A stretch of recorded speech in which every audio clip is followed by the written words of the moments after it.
possible new DP for Toronto FC, big business down in Dallas, and the California Clasico draws ever closer. Next on The Daily.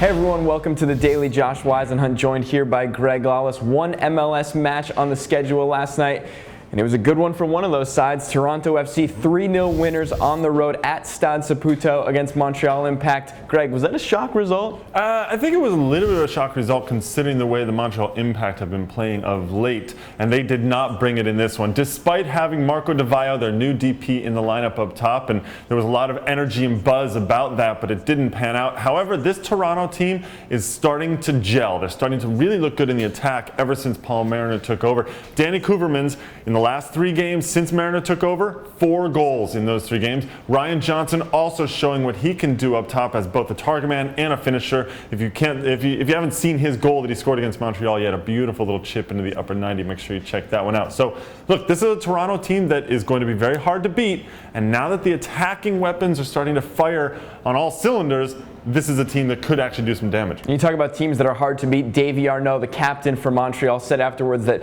that's what they're supposed to be, a team that's difficult to beat, but a team that's giving up the kinds of goals and the number of goals that they have been lately, that's not really the case. And of course, Joey Saputo, the Montreal Impact owner, coming out on Twitter and calling that performance, Greg, an absolute disgrace. Well, I'm not sure that Joey Saputo will be happy to read some of the reports about how Alessandro Nesta, the former Italian international, was in attendance at that one.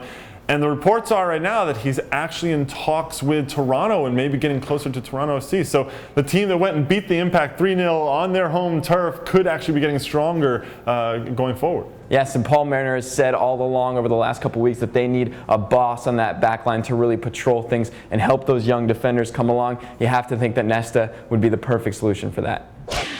Now, Greg, of course, some big off-field news. FC Dallas secure their first ever kit sponsor in their 16-year history. Health and fitness company based in Plano, Texas, Advocare, will now be on the front of the shirt. Yeah, this is a big move, I think, for FC Dallas in general as a club, as they are starting to establish themselves even more in Frisco in particular. And I think that this is a club that obviously struggling on the field now, 11 or 12 games winless for FC Dallas, but off the field, that's a huge move for them. Yeah, and Clark Hunt, the chairman of FC Dallas, says that this was really the perfect partner for them. They wanted to align the health and nutrition interests that Advocare obviously pushes throughout their products, and the fact that they're locally based in Texas makes it even better.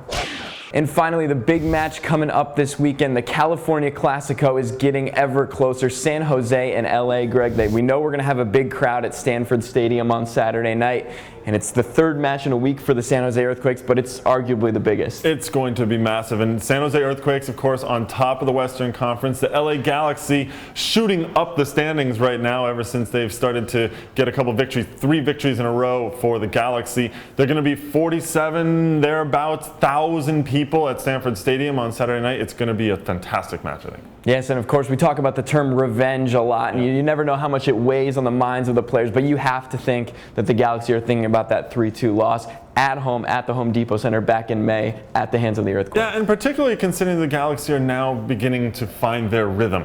Landon Donovan is starting to play his game outside. He's taking control of games himself. Robbie Keane, great goal last weekend, dribbled through the defense and got that off his back. He's back from Euros, didn't seem tired or anything like that. There is some news about David Beckham. He was not selected or will not be selected for Team Great Britain for the Olympics. So maybe some extra motivation that this is, now it's all about MLS, it's all about the Galaxy, and he's going to be pushing for that.